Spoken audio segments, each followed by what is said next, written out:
Mas, kalau kita bicara tentang apa namanya wayang itu, apa namanya sekarang ini kalau Mas Edi itu dalangnya itu, ya, apakah lebih sering untuk menyampaikan dakwah atau porsinya seimbang atau gimana, Mas? Nek saya sekarang ini misalkan saya ditanggap orang mantenan misalkan. Ya. Ini saya tentunya tontonannya saya 50%, nanti tatanannya 10%, tuntunannya 40%. Itu saya isi petuah-petuah bagaimana membina rumah tangga yang baik untuk menjadi keluarga yang sakinah, mawaddah warahmah, seperti itu.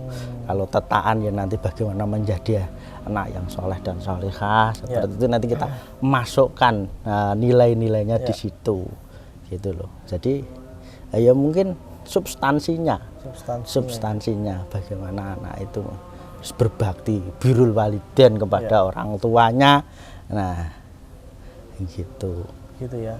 Iya. Jadi unsur-unsur pengajaran itu banyak banget ya. Banyak Mas, komplit di wayang itu bisa, dan fleksibel dan sifatnya universal ya, secara umum seperti itu wayang. Nah Mas Edi, terkait dengan ini nih Mas,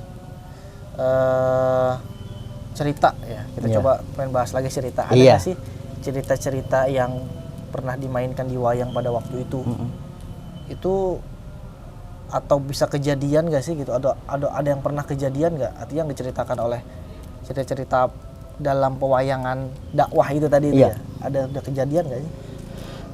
Maksudnya apa, mencerminkan kejadian-kejadian yang ada di dunia nyata gitu ya?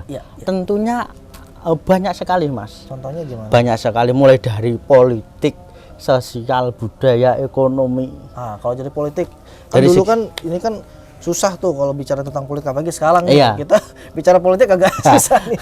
Apakah pernah dulu diceritakan terus nyata gitu, depan nyata? Salah satunya saya mohon maaf ya, saya kok sok bener masalah politik itu tidak ya. Ya karena sekarang kan banyak politik identitas misalkan. Betul. Ya mohon maaf, saya sebenarnya pemuka agama misalkan terjun di politik, terus bagaimana ini mendukung pemerintahan walaupun dolim atau enggak, itu kan mereka membenarkan, seolah-olah mendiamkan, bahkan membenarkan itu dulu sudah ada. Saya sambil satu contoh bahwasanya ini Guru Durna, pada ini wayang Guru Durna. Ini apa? Ini Guru Durna. Ini dia tuh pendeta atau resi. Resi itu apa? Resi itu kalau sekarang itu ya ustadz, kiai gitu, karena ini pakai ketu, pakai sorban. Oh ini ketu ya? Ya, ketu ini sorban. Iya ini sorban. Ya, pakai sorban ini kan ulama, ya kan? Iya. Nah, dia sebenarnya tahu. Oh ini tasbih ya? Iya tasbih, ini menandakan dia ulama. Kalau sekarang, ya, kalau zaman dulu kan ini Durna, ini kan guru resi zaman Hindu Buddha dulu. Kalau sekarang kan sangat relevan sekali. Lihat bagaimana mereka menjual agama untuk menarik simpati masyarakat, untuk mempertahankan kekuasaan. Tujuannya kekuasaan ya? Iya, karena apa? Dia di sini punya pendidikan Sukolimo ini karena dia diayomi oleh Duryudana, Raja Hastinapura. Siapa? Rajanya di sini ada nggak? Nggak ada di sini. Raja Duryudana namanya. Hastinapura yang zalim, yang serakah. Patihnya Sengkuni ini. Ini selalu meminta pendapat bagaimana Kakang Durna segala akal bulusnya ini untuk menghalalkan segala sesuatunya, dimintakan dalil kepada Durna ini untuk membenarkan kelicikan-kelicikannya Sengkuni. Sengkuni ini mencari pembenaran dari sini. Iya. Coba Mas dipraktekkan gimana Mas kalau Sengkuni lagi minta ke dia Mas? Nyuwun sewu Kakang Durna. Piye Dek Patih? Nggih kados pundi nggih Kakang Durna? Amrih Kurawa menika unggul jayanipun. Paduka menika gurunipun Werkudara. Ngaten mawon Dek Patih. Ngaten mawon. Nek kula niku gawe patine teng Bratasena niku mboten saged wae Pandhawa. Langkung prayogi ngaten Dek Patih. Kudu gadah cara. Kula utus akenipun si Werkudara mangke munggah Gunung Candramuka ben dibadhek para Durbeksa. Lah ngatur menika jenengan gadah alasan sepundi Kakang? Mangke kula ing pados kayugung sesuai angin minangka pitukoning ngilmu sangkan paraning dumadi. Kakang. Seperti itu. Gitu ya. Jadi mereka itu sedang berkomunikasi. Iya, karena ini adalah Mahapatih. Sekarang ya Perdana Menteri lah. Orang nomor 2 lah di Hastina lah. Ini adalah gurunya. Gurunya Duryudana. Nah ini kan sepantaran mereka ini selalu berkomplot ini mencari pembenaran, Ini sudah digambarkan pada waktu sudah digambarkan bahwasanya ini antara politikus sama ulama sudah digambarkan dan fenomena yang ini kita jangan sebut nama siapa ya sekarang. Namanya Guru Durna aja ya. Ya Guru Durna. Ya, itu semua orang sudah tahu.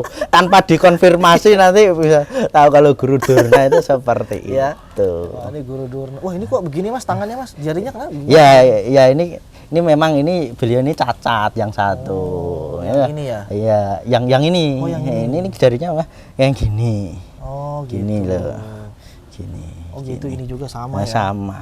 Terus apalagi Mas yang relate sama hari ini itu Mas? Ya itu salah satunya. Apa tuh Mas? Guru Durna seperti itu. Bagaimana? Yang saya kira banyak ya. Kalau contoh misalkan ini kan masyarakat kita sekarang ini kan ya kita miris lah ya. Banyak kemiskinan, banyak ini. Itu sudah ada. Sudah ada karena apa? Di Hastinapura ini di kerajaannya Sengkuni ini kan menghalalkan segala cara. Nah, bagaimana dia bisa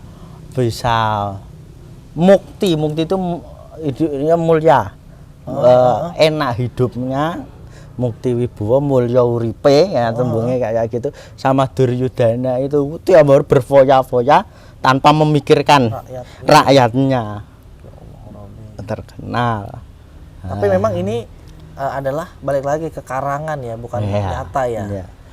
Nah, karangan itu sebenarnya kan yang membuat karangan ini kan para wali waktu itu ya. Iya. Berarti kan pada waktu itu sudah ada maklumat atau informasi. Sudah. Ini dari India sana ini sudah digambarkan orang licik.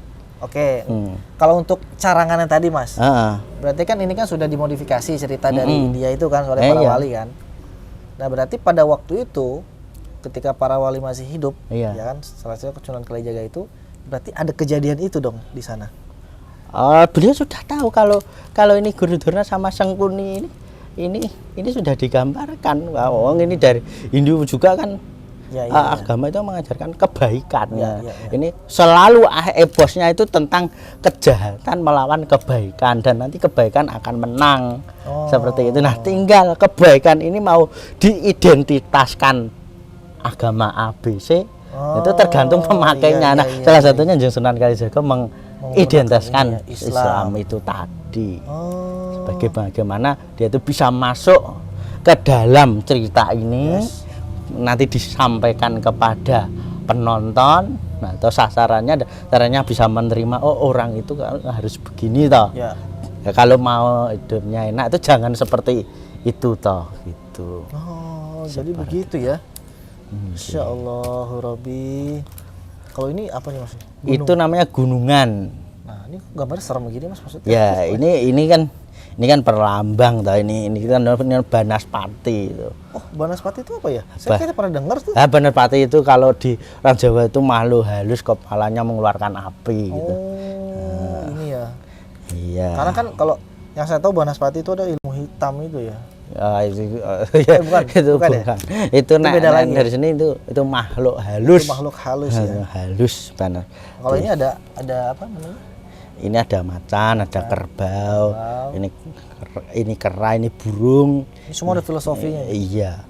Di dalam membuat gunungan ini kan seperti ini. Kalau orang mau menafsirkan bebas. Nah, saya sendiri menafsirkan kadang-kala ini saya buat materi untuk dakwah atau materi untuk memberi pemahaman Islam bagaimana alam kubur itu saya biasanya ngambil dari sini, Mas. Gimana tuh? Nah, ini orang nih kalau nanti mati itu sudah masuk ke rumah yang kedua, kuburan ini. Oh, ini kuburan Iya, maksudnya? lalu nanti datang dua malaikat mungkar nangkir. Oh. Ya siap-siap saja nanti ditanya seperti Gitu. itu. Salah satu saya menganalogikan Logikanya ya. itu. Berarti Kan harus dikembangkan sendiri tuh. Iya, berarti ini bisa dibawa kemana aja ya? Iya, Arahnya gitu maksudnya. arahnya. Oh, Depan kelihatan bagus, belakang itu kelihatan menyeramkan. Iya, ini tuh. Itu nanti ending manusia itu pasti dua itu. Kalau nggak neraka ya surga. Iya, iya, iya. gitu. Tergantung ya. Tergantung. Tergantung mau bawanya kemana ya. Iya. Berarti ini kan sangat universal Fleksibel, banget. iya betul. Universal, jadi nggak terkait dengan satu agama tertentu Iya. gitu kan. Dan alhamdulillah Sunan Kalijaga itu membawa ini kepada Islam. Ada Islam. Sehingga kita bisa mengenal ini. Nah, menurut Mas Edi ini ya, hal-hal kayak gini harus dilestarikan atau gimana, Mas? Nah, menurut saya ya harus dilestarikan karena ini warisan budaya yang endah ediluhung juga. Tentunya berkaitan erat dengan penyebaran agama Islam sebagai agama pungkasan yang saya sendiri ngerasuk atau saya sebagai pemula agama Islam ini suatu hal. Jangan sampai anak cucu kita nanti tidak tahu asal Islam kita itu beda ya, asal Islam orang Timur Tengah sama Nusantara itu. Kita itu masuk Islam nggak harus perang dulu kok. Iya, iya, iya. Nah, iya, ini kan salah satunya seperti ini nih bukti bagaimana kita itu masuk Islam, nenek moyang kita dulu masuk Islam. Iya, iya, iya. Nah, masuk Islam itu seperti itu. Ini suatu kebanggaan. Betul. Suatu kebanggaan bagi saya sebagai dalang dan juga sebagai muslim. Walaupun ada beberapa pribadi atau orang itu yang menafikan, oh Wali Songo itu nggak ada misalkan, oh masa masuk Islam karena wayang, ya yes monggo itu pendapatnya masing-masing karena mungkin nggak ada bukunya, nggak ada anunya, yes monggo lah begitu.